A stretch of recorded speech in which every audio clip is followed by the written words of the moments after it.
Today we will going to conducting the experiment of that 3-phase coil cage induction motor.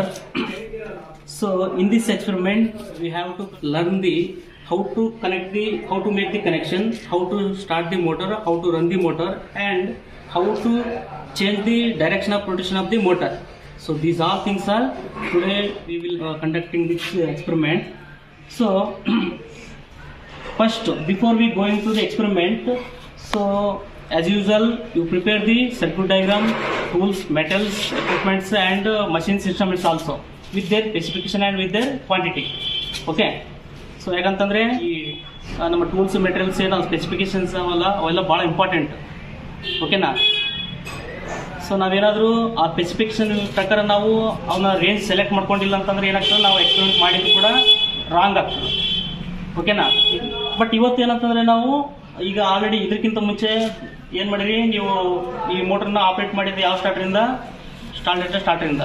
ಓಕೆನಾ? ಅದನ್ನೆಲ್ಲ already ನಿಮ್ಗೆ ಡಿಟೇಲಾಗಿ ಹೇಳಿದೆ. But ಇವಾಗ ಏನಂತಂತಂದರೆ ಡಿವೋಲ್ ಸ್ಟಾರ್ಟರ್ದಿಂದ ನಾವು ಯಾವ ರೀತಿ ಮೋಟ್ರ್ ಸ್ಟಾರ್ಟ್ ಮಾಡಬೇಕು, ರನ್ ಮಾಡಬೇಕು, ಸ್ಪೀಡ್ ಮೆಜರ್ ಮಾಡಬೇಕು, ಆಮೇಲೆ ಏನು ಕ್ಯಾರೆಕ್ಟರ್ಸಲ್ಲಿ ಏನು ಚೇಂಜ್ ಆಗ್ತದೆ, ಕರೆಂಟು ಮತ್ತು ರನ್ನಿಂಗ್ ಕರೆಂಟ್, ಸ್ಟಾರ್ಟಿಂಗ್ ಕರೆಂಟು ಏನು ವ್ಯತ್ಯಾಸ ಆಗ್ತದೆ, ಅದನ್ನೆಲ್ಲ ಈ ಎಕ್ಸ್ಪೆರಿಮೆಂಟಲ್ಲಿ ನೀವು ಕಲಿತೀರಿ. ಓಕೆನಾ? So as per circuit diagram ಪ್ರಕಾರ ನಾವೇನು ಮಾಡೀವಿ, ಕನೆಕ್ಷನ್ ಮಾಡಿವಿ. ಹೌದಾ? ಏನಿಲ್ಲ, ಸಿಂಪಲ್ ಕನೆಕ್ಷನ್ ಇರ್ತದೆ. ಇಲ್ಲಿ ನಾವು ಸ್ಟಾರ್ಟರ್ ಕನೆಕ್ಷನ್, ಇಂಟರ್ ಕನೆಕ್ಷನ್ ಎಲ್ಲ ಮೊದಲೇ ನಾವು ಮಾಡ್ಕೊಂಡು ಬಿಡ್ಬೇಕು, ಸೆಟ್ ಮಾಡ್ಕೋಬೇಕು. ಓವರ್ಲೋಡ್ ರಿಲೇ ಕಾಯಿಲ್ ಆಗಲಿ ಅದನ್ನೆಲ್ಲ ಏನಂತಂದರೆ ಕರೆಕ್ಟಾಗಿ ಸೆಟ್ ಮಾಡ್ಕೋಬೇಕು. ಆ ನಂತರ ನಾವೇನಂತಂದರೆ ಇನ್ಪುಟ್ ಸಪ್ಲೈ ಇರ್ತದೆ, ಆ MC-ದಿಂದ ಸೊ ಇನ್ಪುಟ್ ಸಪ್ಲೈ ನಮ್ಗೆ ಇಲ್ಲಿ ಸಿಗ್ತದೆ ನಮ್ಗೆ. ಸೊ ಇದರಿಂದ ಏನಂತಂದರೆ ಔಟ್ಪುಟ್ ಇಲ್ಲಿ MC ಮುಖಾಂತರ ಬರ್ತದೆ. ಸೊ ಇಲ್ಲಿಂದ ಡೈರೆಕ್ಟಾಗಿ ನಾವು ಸೊ ಏನು ಡಿವಲ್ ಸ್ಟಾರ್ಟರ್ ಅದಲ್ಲ, ಡಿವಲ್ ಸ್ಟಾರ್ಟರ್ ಇನ್ಪುಟ್ ಟರ್ಮಿನಲ್ಸ್ ಇಲ್ಲಿ ಆಗುತ್ತೆ. These are input terminals of the starter. RYB 3 phases are given here. Okay, so we will get the output terminals here. These three are the output terminals of this starter, dual starter. Okay, so and these output terminals of the starter is going to connect the directly terminals of this induction motor. Okay, first ನಾವೇನಂತಂದ್ರೆ ಈ terminal box ಏನದಲ್ಲ 6 terminals ಅವ. ಹೌದಾ? So ಇದನ್ನ ಏನಂತಂದ್ರೆ ನಾವು ಯಾವಾಗಲೂ ಏನಂತಾರೆ ಡೆಲ್ಟಾದಲ್ಲಿ ಕನೆಕ್ಟ್ ಮಾಡ್ಕೋಬೇಕು. ಓಕೆನಾ? ಡ್ಯುಯಲ್ ಸ್ಟಾರ್ಟರ್ ನಾವು ಯೂಸ್ ಮಾಡೋಕತ್ತೀವಲ್ಲ, ಹಾಗಾಗಿ ಏನಂತಂದ್ರೆ ಇಲ್ಲಿ ಡೆಲ್ಟಾ ಕನೆಕ್ಟ್ ಮಾಡ್ಕೋಬೇಕು. ಡೆಲ್ಟಾ ಕನೆಕ್ಷನ್ ಹೆಂಗಂತಂದ್ರೆ ನೋಡಿ, ಕಂಟಿನ್ಯೂಟಿ ನಾವು ಆಲ್ರೆಡಿ ಮೆಜರ್ ಮಾಡಿವಿ. ಏನಂತಂದ್ರೆ ಸೊ ಇದು ಇವೆರಡು ಪೇರ್ ರೆಡ್ ಕಲರ್ ಅವಲ್ಲ, ಸೊ ಇವೆರಡು ಟರ್ಮಿನಲ್ಸು, ಇವೆರಡು ಪೇರು, ವೈ ಪೇರು, ಆಮೇಲೆ ಬಿ ಎರಡು ಪೇರ್ ಕಂಟಿನ್ಯೂಟಿ ಚೆಕ್ ಮಾಡ್ಕೊಂಡಿವಿ. ಸೊ ಈಗ ನಾವೇನಂತಂದ್ರೆ ಇವೆರಡು A1 ಈ ಯಾವುದು C1 ಎರಡು ಶಾರ್ಟ್ ಮಾಡ್ಕೋಬೇಕು. ಆಮೇಲೆ ಇವೆರಡು ಕೂಡ ಶಾರ್ಟ್ ಮಾಡ್ಕೋಬೇಕು, ಇವೆರಡು. ಓಕೆನಾ? C1 ಸೊ B2 ಈ ರೀತಿ ಏನಂದರೆ ಶಾರ್ಟ್ ಮಾಡ್ಕೋದ್ರಿಂದ ಏನಾಗ್ತದೆ, ಇದು ಸೊ ಡೆಲ್ಟಾ ಕನೆಕ್ಟ್ ಆಗ್ತದೆ. ಓಕೆನಾ? ಅದೇ ನಾವು ಸ್ಟಾರ್ ಕನೆಕ್ಟ್ ಬೇಕಾಯ್ತಂದ್ರೆ ಏನು ಮಾಡ್ಬೇಕಂತಂದರೆ ಈ ಕೆಳಗಿನ 3 ಟರ್ಮಿನಲ್ಸ್ ಅವಲ್ಲ, ಈ ಕೆಳಗಿನ 3 ಟರ್ಮಿನಲ್ಸ್ ನಾವು ಶಾರ್ಟ್ ಮಾಡ್ಕೋಬೇಕು. ಇದರಿಂದ ಇದಕ್ಕೆ ಸೊ ಹಿಂಗೆ ಮಾಡೋದ್ರಿಂದ ಏನಾಗ್ತದೆ, ಅದು ಸ್ಟಾರ್ ಕನೆಕ್ಷನ್ ಆಗ್ತದೆ. ನಾವು ಇನ್ಪುಟ್ ಸಪ್ಲೈ ತಂದ್ಬಿಟ್ಟು ಸ್ಟಾರ್ಟರಿಂದ ಇಲ್ಲಿ ಕೊಡಬೇಕಾಗ್ತದೆ 3 phase ಸಪ್ಲೈ. ಸೊ ಡೆಲ್ಟಾ ಬೇಕಾಯ್ತಂತಂದರೆ ಇದು ಈ ರೀತಿ ನಾವು ಕನೆಕ್ಟ್ ಮಾಡ್ಕೋಬೇಕು. ಕನೆಕ್ಟ್ ಮಾಡ್ಕೊಂಡು ಏನಂತಂದರೆ ನಾವು ಸ್ಟಾರ್ಟರ್ ಔಟ್ಪುಟ್ ತಂದ್ಬಿಟ್ಟು ಇಲ್ಲಿ ಕೊಡಬೇಕು ಮೇಲೆ. ಓಕೆನಾ? ಸೊ ಇದು ಈ ರೀತಿ ಮಾಡಿದ್ರೆ, ಆಮೇಲೆ ಅಮ್ಮೀಟರ್ ಇನ್ನೊಂದು. ಸೊ ಅಮ್ಮೀಟರ್ ಏನಪ್ಪ ಅಂತಂದರೆ ಸೊ ಸ್ಟಾರ್ಟರ್ ಔಟ್ಪುಟ್ಲಿಂದ 1 ಪೇಜ್ ಏನಿರ್ತದೆ, ರೆಡ್ ಪೇಜ್ ಏನು ಕೊಟ್ಟಿವಲ್ಲ ಇಲ್ಲಿ, ಯಾರು ರೆಡ್ ಪೇಜ್ ಏನು ಬಂದಿಲ್ಲ, ಸೊ ಎಲ್ಲಿಂದ ಬಂದ ಇದು ಸ್ಟಾರ್ಟರ್ ಔಟ್ಪುಟ್ಟಿಂದ. ಹೌದಾ?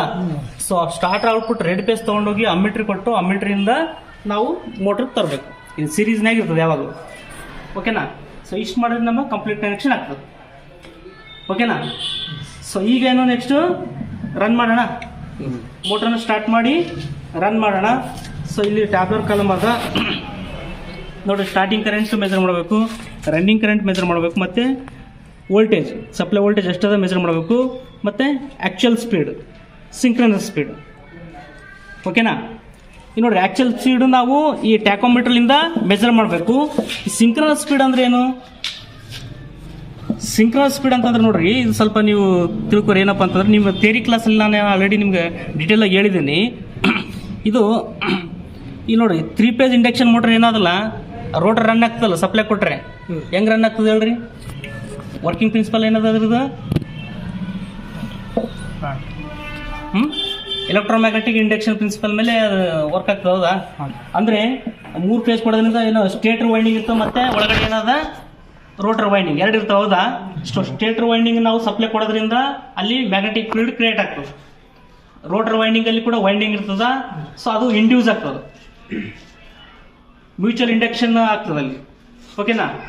ಸ್ಟೇಟರ್ ವೈಂಡಿಂಗ್ ಅಲ್ಲಿ ನಾವು ಸಪ್ಲೈ ಕೊಡೋದ್ರಿಂದ ಅಲ್ಲಿ ಏನಾಗ್ತದ, ವೋಲ್ಟೇಜ್ ಬಿಲ್ಡಪ್ ಆಗ್ತದೆ, ಎಲೆಕ್ಟ್ರೋಮ್ಯಾಗ್ನೆಟ್ ಆಗ್ತದೆ. ಓಕೆನಾ? ಸೊ ಅಲ್ಲಿ ಬಗ್ಲಾಗ ಏನಿರ್ತದೆ, ರೋಟರ್ ವೈಂಡಿಂಗ್ ಇರ್ತದೆ. ರೋಟರ್ ವೈಂಡಿಂಗ್ ಏನಾಗ್ತದ, ಸ್ವಲ್ಪ ಮ್ಯಾಗ್ನೆಟಿಕ್ ಫ್ಲಕ್ಸ್ ಕಟ್ ಆಗ್ತಾವ, ಅದ್ರಲ್ಲಿ ಕಟ್ ಆಗಿ ಏನಾಗ್ತದೆ, voltage induce as per Faraday's law. ಓಕೆನಾ? ಹಾಗಾಗೋದ್ರಿಂದ ಏನಾಗ್ತಪ್ಪ ಅಂತಂದ್ರೆ ಅಲ್ಲಿ ಒಂದು ರೊಟೇಟಿಂಗ್ ಮ್ಯಾಗ್ನೆಟಿಕ್ ಫೀಲ್ಡ್ ಕ್ರಿಯೇಟ್ ಆಗ್ತದೆ. ಓಕೆನಾ? ರೊಟೇಟಿಂಗ್ ಮ್ಯಾಗ್ನೆಟಿಕ್ ಫೀಲ್ಡ್ ಕ್ರಿಯೇಟ್ ಆಗೋದ್ರಿಂದ ಅದರಿಂದ ರೋಟರ್ ತಿರುಗ್ತದೆ ನಮ್ಗೆ. ಈ ರೋಟರ್ ಹಿಂಗೆ ತಿರುಗ್ತದಲ್ಲ, ಹೆಂಗೆ ತಿರುಗ್ತದ, ಸಪ್ಲೈ ಕೊಟ್ಟ ತಕ್ಷಣ ರೊಟೇಟಿಂಗ್ ಮ್ಯಾಗ್ನೆಟಿಕ್ ಫೀಲ್ಡ್ ಕ್ರಿಯೇಟ್ ಆಗ್ತದೆ, ಆ ಫೋರ್ಸ್ ಕ್ರಿಯೇಟ್ ಆಗ್ತದೆ ಒಂದು. ಆ ಫೋರ್ಸ್ನಿಂದ ಏನಾಗ್ತದೆ ಅಂತಂದ್ರೆ ಇದು ರೋಟರ್ ತಿರುಗ್ತದೆ. ಓಕೆನಾ? ಬಟ್ ರೋಟರ್ ಇದು ಎಷ್ಟು RPM ಅಲ್ಲಿ ರೊಟೇಟ್ ಆಗ್ತದೆ ಅದೇ ಬೇರೆ, ಮ್ಯಾಗ್ನೆಟಿಕ್ ಫೀಲ್ಡ್ ಎಷ್ಟು ರೊಟೇಟ್ ಆಗ್ತದೆ ಅದೇ ಬೇರೆ. ಓಕೆನಾ?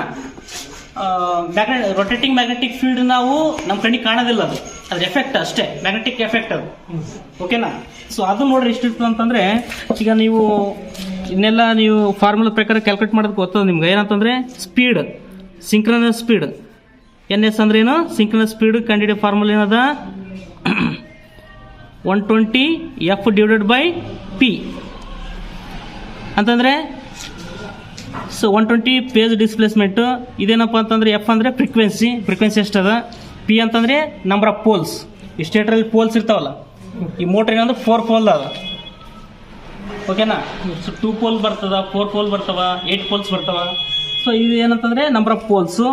ಸೊ ಇದನ್ನ ನೋಡ್ರಿ ಏನಾಗ್ತದ, 120 × 50 divided by number of poles ಎಷ್ಟಾವ, 4 ಅವ. ಹೌದಾ? 4.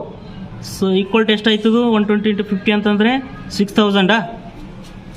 ಇಲ್ಲಿ ಏನಾಗ್ತದ, ಇಲ್ಲಿ ಬರಬೇಕು, ಈ ಫಾರ್ಮುಲಾ ಪ್ರಕಾರ ನಾವು ಕ್ಯಾಲ್ಕುಲೇಟ್ ಮಾಡಿದಾಗ ಈ 6000 ಬರ್ತದಲ್ಲ, ಡಿವೈಡೆಡ್ ಬೈ 4 ಮಾಡಬೇಕಲ್ಲ, 4 ಪೋಲ್ಸ್ ಅವ, 4 ಮಾಡಬೇಕು. ಡಿವೈಡೆಡ್ ಬೈ 4 ಮಾಡಿದ್ರೆ ಎಷ್ಟು ಬರ್ತದೆ ನಮ್ಗೆ, 1500 ಬರ್ತದೆ. ನೀವು ಬೇಕಾದ್ರೆ ಮೊಬೈಲ್ ಕ್ಯಾಲ್ಕುಲೇಟರಲ್ಲಿ ಮಾಡಿ ನೋಡ್ರಿ. ಓಕೆನಾ? ಇವೆರಡು ಕೂಡಿಸ್ರಿ, 120 × 50 ಮಾಡಿದ್ರೆ 6000 ಬರ್ತದೆ. Divided by 4 number of poles, P ಅಂತಂದ್ರೆ ಏನು, 4 ಪೋಲ್ಸ್ ಡಿವೈಡ್ ಮಾಡಿದ್ರೆ 1500 RPM ಬರ್ತದೆ. ಓಕೆನಾ? ಇದು ಏನಪ್ಪ ಅಂತಂದ್ರೆ, ಸೊ ಸಿಂಕ್ರನಸ್ ಸ್ಪೀಡ್. ಇದು ಏನು, ಸಿಂಕ್ರನಸ್ ಸ್ಪೀಡ್. ಓಕೆನಾ? ಸೊ ಈಗ ಏನಪ್ಪ ಅಂತಂದ್ರೆ ಆ್ಯಕ್ಚುಯಲ್ ಸ್ಪೀಡ್ ಎಷ್ಟದ ನಾವು ಈ ಟ್ಯಾಕೋಮೀಟರ್ಲಿಂದ ಮೆಜರ್ ಮಾಡಬೇಕು. ಓಕೆನಾ? ಸೊ ನೋಡೋಣ. ಸೊ ಈ ಫಸ್ಟ್ ಈಗ ಮೋಟರ್ ಸ್ಟಾರ್ಟ್ ಮಾಡಿರಿ, ಸಪ್ಲೈ ಆನ್ ಮಾಡು MCB. ಸೊ ಈಗ ಮೋಟರ್ ಸ್ಟಾರ್ಟ್ ಮಾಡೋಣ. ಇಲ್ಲಿ ಅಮ್ಮೀಟರ್ ಮೆಜರ್ ಅಬ್ಸರ್ವ್ ಮಾಡ್ರಿ ನೀವು, ಎಲ್ಲಿ ತನಕ ಮ್ಯಾಕ್ಸಿಮಮ್ ವ್ಯಾಲ್ಯೂ ರೀಚ್ ಆಗ್ತದ. Okay, starting current. ಸೊ ಎಲ್ಲಿ ಬಂದಿತ್ತು, 12 ಬಂದಿತ್ತು ಅನಿಸ್ತದೆ ಮೇ ಬಿ. ಹೌದಾ?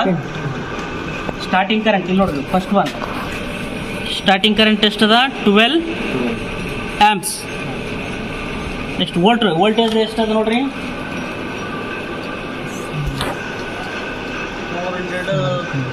430 ಅದ. ಎಷ್ಟದ,